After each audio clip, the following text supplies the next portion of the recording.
Pagbabalik na nag-iisang Pacman sa ring, isa sa mga aabangan sa 2026. Tunghayan ng balitang sports ni Kyle Basa. Makikipagbakbakan muli si Manny Pacquiao sa ring. Ang target date nito ay sa Enero 2026, kung saan matutunghayan natin ulit ang bilis at bigat ng ating pambansang kamao.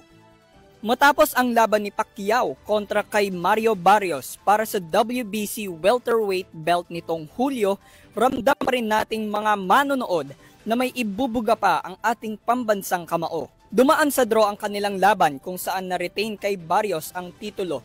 Ngunit maganda ang resulta nito para kay Pacman sapagkat tinalo nito ang pinakamahirap na kalaban, ang Father Time. Hindi nagpakita ng slowing down itong si Pacman na parang siya ay nasa prime pa rin niya kahit na bumalik lamang ito sa retirement at natigil ng 4 na taon. Wala pang kasiguraduhan ang magiging kalaban nito at kung saang dibisyon. Sa Las Vegas, Nevada, gaganapin ang pagbabalik sa loob ng ring ni Pacquiao. Para sa EuroTV News, ako si Kyle Basa, sumasaludo sa bawat Pilipino. Abangan ang susunod na balitang sports dito lamang yan sa EuroTV News. Ako muli si Kyle Basa. Balik sa inyo, Henry, Mia at Vanessa.